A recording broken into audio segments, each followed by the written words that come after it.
Pemirsa Sindo Malam, kita awali dengan informasi terkait dengan ribuan warga di pemukiman padat kawasan Kebon Kosong, Kemayoran, Jakarta Pusat kehilangan tempat tinggal akibat hangus dilahap si jago merah pada Selasa siang kemarin. Pasca kebakaran, ribuan warga terpaksa mengungsi ke sejumlah posko. Pemprov DKI Jakarta menyediakan 3 posko pengungsian bagi total 600 kepala keluarga terdampak. Antara lain di SDN Kebon Kosong 09, Masjid Al-Ihsan RT 2 dan lapangan Yusuf Hamka. Pemprov juga menyediakan sejumlah bantuan seperti makanan, pakaian, family kit, dan bantuan pembuatan dokumen yang terbakar. Adapun penyebab kebakaran sementara diduga karena terjadi korsleting listrik di sebuah rumah. Api merambat hingga mengakibatkan sebanyak 200 rumah warga hangus terbakar. Total diperkirakan sebanyak 600 kepala keluarga dan 1.800 jiwa terpaksa mengungsi. Informasi lainnya, pemirsa, Wakil Presiden ke-10 dan 12 Republik Indonesia sekaligus Ketua Umum PMI Yusuf Kala mengunjungi posko pengungsian kebakaran Kemayoran, Jakarta Pusat. Kunjungan JK ini untuk memastikan kebutuhan pengungsi terpenuhi. JK menyapa sejumlah pengungsi dan petugas PMI yang berada di lokasi. JK pun mendengarkan keluhan para pengungsi terkait dengan tempat tinggal. Dirinya juga menyampaikan pemerintah melalui instansi terkait akan mencari solusi atas masalah ini. Salah satunya rumah susun.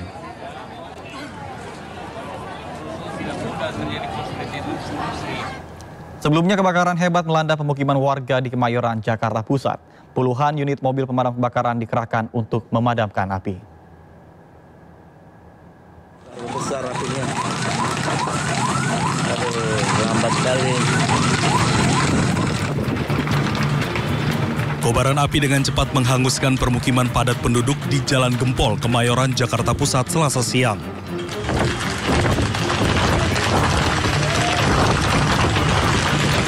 Kencangnya tiupan angin serta banyaknya material bangunan serta isi rumah yang mudah terbakar membuat kobaran api cepat membesar.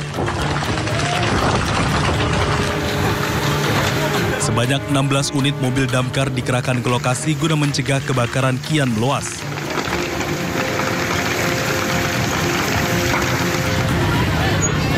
Warga yang panik berusaha untuk menyelamatkan harta benda mereka. Sejumlah warga tak kuasa menahan tangis melihat rumah mereka habis terbakar. Tiba-tiba api gede.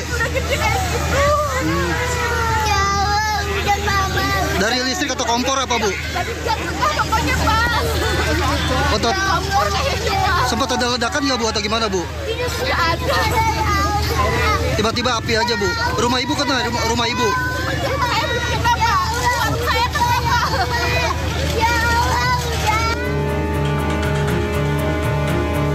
Tidak ada korban jiwa dalam peristiwa ini.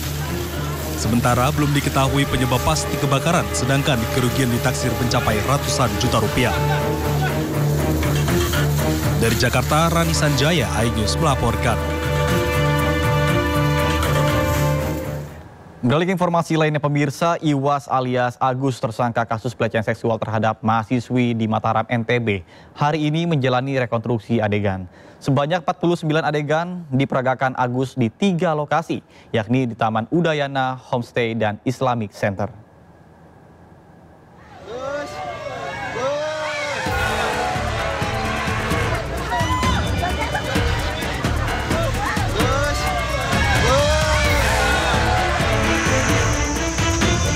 Menggunakan penutup wajah, IWAS alias Agus Buntu, tersangka kasus pelecehan seksual terhadap mahasiswi di Mataram, dihadirkan saat berlangsungnya proses rekonstruksi atau reka ulang adegan. Rekonstruksi dilakukan di 3 tempat kejadian perkara berbeda, diawali dari Taman Udayana yang menjadi tempat awal pertemuan Agus dengan korbannya.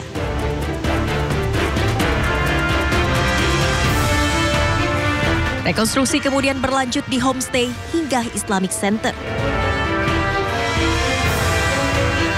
Polisi menyebut ada sebanyak 49 adegan diperagakan Agus dalam rekonstruksi ini. Dalam rekonstruksi terungkap ada perbedaan keterangan yang diberikan antara pelapor dengan tersangka. Sehingga adegan berkembang menjadi 49 dari sebelumnya hanya 28 adegan yang tertuang dalam berita acara pidana. diperhatikan di dalam BAP sebenarnya ada 28 adegan yang tertuang dalam BAP yang kita skenario-kan.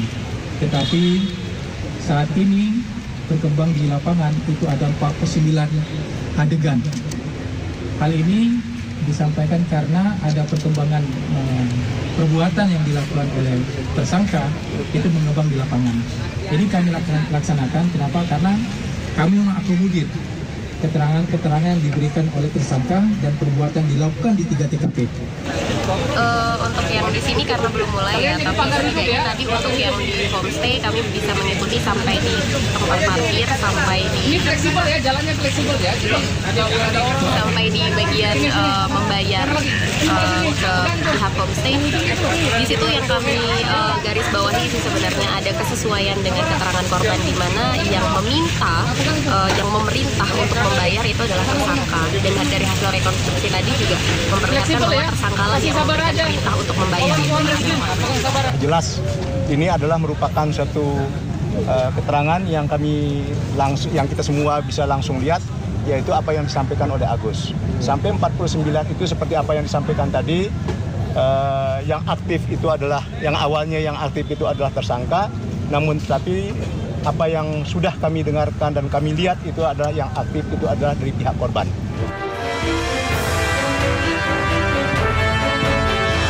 Sementara itu, Kompolnas RI juga turut hadir menyaksikan proses rekonstruksi guna memastikan pelaksanaan berjalan sesuai prosedur. Dari Mataram, Nusa Tenggara Barat, Hari Kasidi, iNews melaporkan.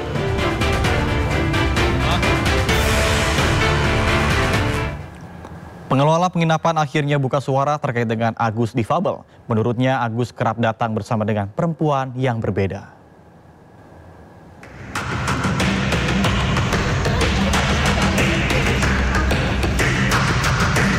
Pemilik homestay lokasi Agus difabel melakukan aksinya angkat bicara. Ia mengatakan Agus hampir setiap hari mampir ke penginapan miliknya. Tak hanya itu, Agus juga sering datang bersama wanita yang berbeda ke tempat miliknya. Namun pemilik penginapan membantah tudingan bekerja sama dengan Agus, karena penginapan miliknya diperuntukkan sebagai penginapan keluarga. Saya sudah speak up juga, pada dasarnya ya si Agus memang sering datang ke sini orangnya, hampir setiap hari gitu. Memang sering Agus ini ya, tapi bukan langganan bukan ya? Kalau langganan sih enggak, dia banyak tempat, bukan di sini aja. Cuman pas kejadian kan di sini. Dia ke sini tuh sama cewek atau berbeda? Cewek yang berbeda-beda. Pemilik penginapan mengatakan izin menginap untuk Agus diberikan karena Agus memenuhi syarat menginap, yaitu telah dewasa dan memiliki KTP. Dari Mataram, Hari Kasidi, iNews melaporkan.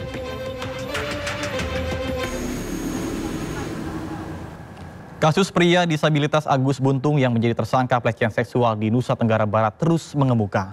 Walau Agus terus membantah, sudah ada 15 orang yang melaporkan pelecehan seksual yang dilakukan oleh Agus.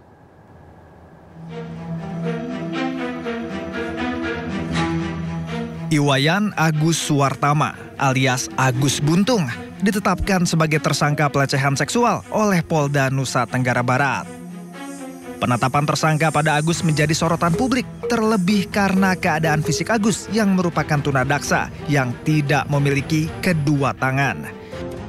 Bahkan sebelumnya sempat beredar informasi bahwa Agus adalah tersangka pemerkosaan.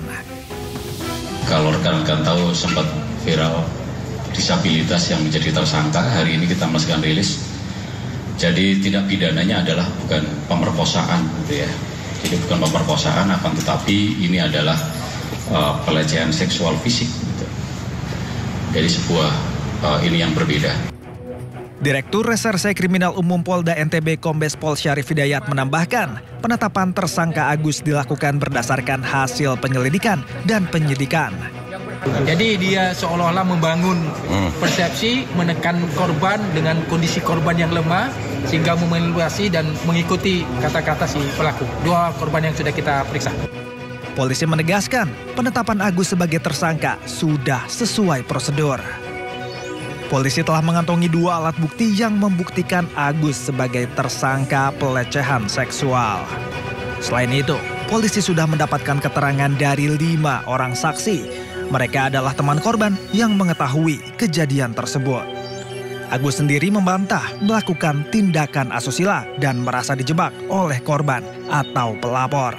Agus mengaku untuk aktivitas sehari-hari saja ia kesulitan dan harus meminta bantuan keluarga. Dalam kasus yang menjeratnya ini, Agus meminta bantuan Presiden Republik Indonesia Prabowo Subianto untuk membantunya melepaskan jerat kasus tersebut. Sedangkan hidup saya kayak gini, tidak bisa ngapa-ngapain, buka celana sendiri tidak bisa, buka baju tidak bisa, gitu. Pak Presiden Prabowo yang terhormat, tolong dibantu saya karena saya terus kaget dan tidak bisa. Polisi melakukan olah TKP kasus Iwayan Agus Suwartama atau Agus tersangka pelecehan terhadap mahasiswi di Mataram di wilayah Taman Udayana. Kasus pelecehan tersebut mengundang pro kontra warga sekitar. Pertemuannya kesannya seperti apa? Kita lagi olahraga aja disamperin. Nah, terus? Gitu aja sih, diajak ngobrol tapi berhubung kita memang nggak kenal ya kita abaikan aja. Oh gitu, Orang pura-pura kenal gitu udah dia nyamperin. Sempat minta bantuan apa gitu? Enggak. Cuman dia bilang nyebut nama orang, Mbak ini ya gitu. Gitu aja sih, pikir kita abaikan aja. Penasaran karena apa ya, orang yang sempurna aja fisiknya itu kan nggak sampai dia dapet cewek walaupun satu nih, jarang kan. Nih maaf ini dia udah nggak sempurna menukan, gampangnya gitu loh ngerayu cewek gitu Pak. RTH ini sangat penting nih, banyak sekali fungsinya dari segi ekonomi, ekologi sama sosial budaya. Selain dampak negatif dari kejadian ini kan ada dampak positifnya gitu, fungsi dari RTH ini gitu. Aja sih kayak gak usah banyak tingkah, kalau memang melakukan ya udah ngaku aja, jangan berklarifikasi. Beralih informasi lainnya pemirsa, Polrestabes Bandung berhasil menangkap 4 pelaku penculikan ibu rumah tangga di Kota Bandung, Jawa Barat. Komplotan pelaku ditangkap di sebuah rumah kontrakan pada Selasa pagi. Saat ini polisi masih melakukan pemeriksaan lebih lanjut terhadap 4 pelaku untuk mengetahui motif dari penculikan.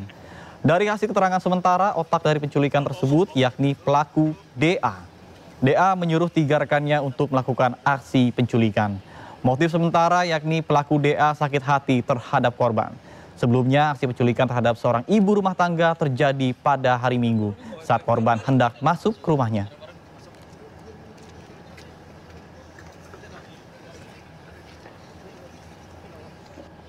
Pelaku yang kita amankan yaitu inisial AS, TA, AT, dan DA.